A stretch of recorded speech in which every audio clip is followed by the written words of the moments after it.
Tom Hardy, known for his intense screen presence and private demeanor, made headlines for reasons no one expected after a live taping of The Late Show with Stephen Colbert went off the rails. Hardy had been invited to promote his latest gritty thriller, and the evening started with light banter and charming anecdotes about training for the role. But tension mounted when Colbert asked about the actor's past on-set temper rumors in what seemed like a joking tone.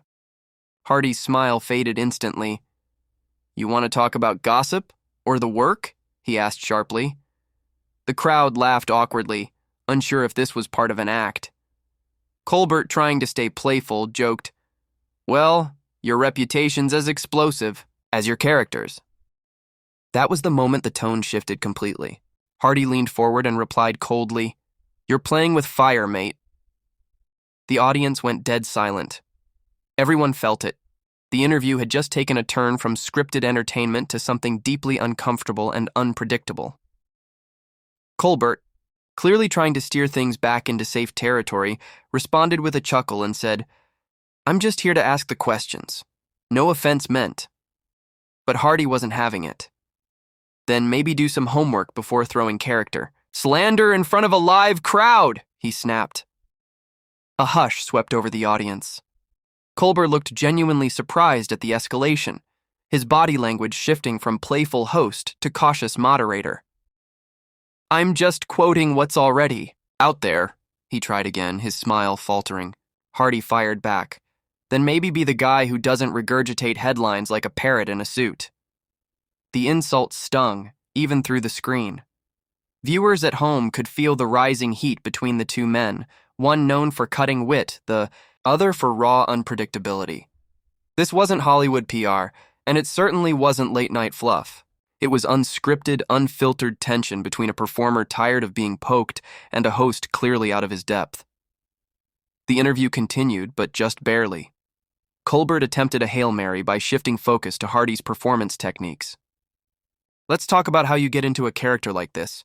Method acting?" he asked, grasping for neutral ground. But Hardy wasn't ready to move on. "You know what it takes? It takes not being interrupted by talk show comedians trying to get a viral moment." The audience gasped.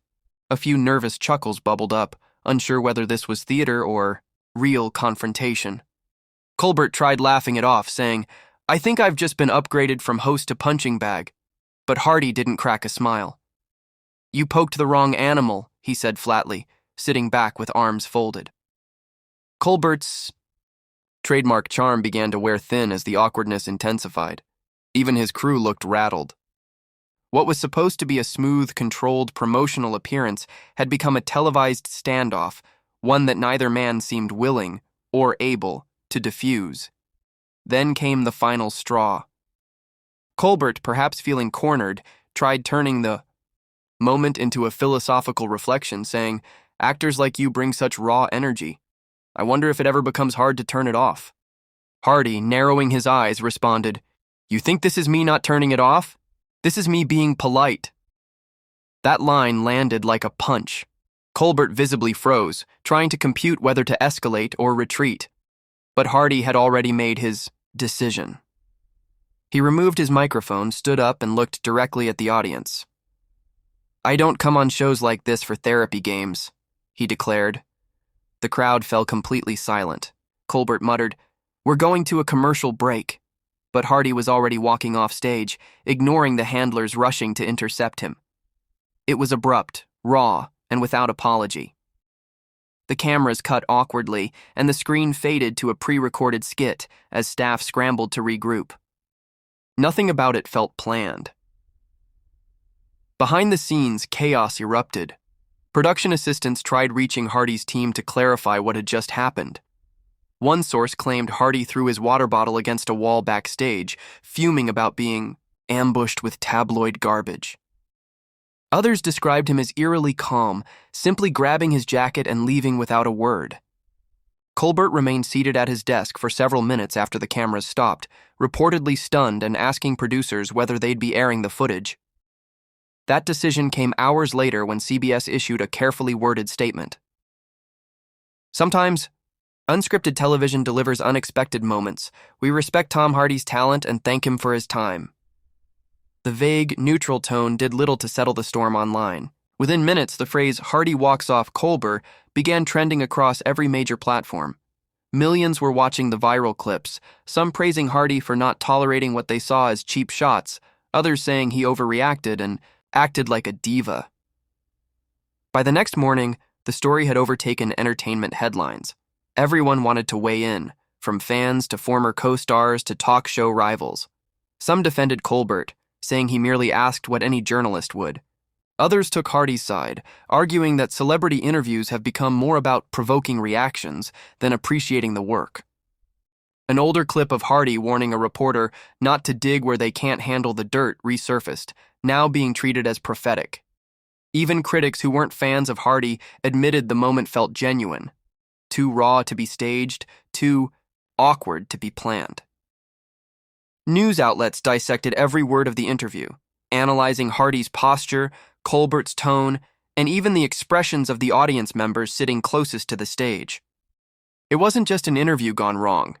It had become a defining moment in how celebrities push back against media environments designed more for spectacle than substance. Meanwhile, Hardy's camp remained largely silent, except for one chillingly concise post from his official Instagram account: "I came to talk about the work, not to be the work." The post, accompanied by a stark black and white image of a clenched fist, ignited another round of online discussion. Was it a threat? A metaphor? A warning? Fans debated the meaning, while media theorists praised it as a statement on celebrity exploitation. Hardy, known for avoiding the spotlight unless absolutely necessary, disappeared entirely from public view in the days that followed. No appearances, no interviews, no follow-ups. Colbert, on the other hand, returned to his show the next night and addressed the situation with a thin smile. Sometimes you invite a bear for tea and the bear flips the table. Let's just say, lesson learned. The line got laughs, but some detected a nervous energy underneath, the kind that comes only from being burned by a guest live on air. The show's producers later clarified that Hardy was not kicked off in the literal sense, but that the rest of his segment was canceled for mutual safety and comfort. Still, viewers weren't buying it. To them, Hardy's departure was as clear as it gets. The actor had decided to leave, and no one had the authority or courage to stop him. Some began criticizing Colbert for inviting Hardy without being prepared for his intensity. Others blamed the format itself.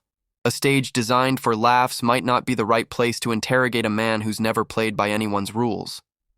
Several other late-night hosts even referenced the event in their own monologues, poking fun while secretly relieved it hadn't happened on their couches. Whatever the truth, the moment exposed something bigger: the fragile dance between authenticity and entertainment in modern media, and how quickly it can collapse under pressure. Interestingly, Hardy's film, initially getting lukewarm buzz, suddenly exploded in popularity. Trailers trended on YouTube, streaming pre-sales surged, and fans dubbed the actor a real one for refusing to tolerate performative press. The incident had done what no marketing campaign could: turn the release into a symbol of creative defiance. Film critics began reevaluating their stance, now watching Hardy's performance through the lens of a man not acting, but living the same tension his characters endure. Meanwhile, CBS quietly scrubbed Hardy's full segment from its YouTube uploads, offering only a 3-minute edit with a generic caption. But the full footage had already been downloaded and re-uploaded across platforms by fans, forever preserving the moment in internet history. Whether the fallout hurt Hardy professionally remained unclear, but in the public's eye, he had leveled up from talented performer to modern-day gladiator, unwilling to bow for applause or follow the script. In the end, Tom Hardy's Outburst wasn't just about one interview gone wrong. It symbolized a broader rejection of the forced smiles and polished fakery that dominate late-night TV. For some, it was an ego clash. For others, it was a rare glimpse of an artist standing up for himself in real time. It challenged the idea that celebrities owe charm on demand, or that interviews should be a form of passive entertainment. Colbert's stage, usually a place for clever takedowns and playful sarcasm, was turned on its head, not by violence but by silent rage and unfiltered honesty. No matter where you stand on Hardy's reaction, the moment served as a wake-up call for both guests and hosts. If you invite a storm, don't act surprised when the winds shift. And as for Hardy, he left the studio without applause, but with the kind of impact that no monologue or skit could ever replicate.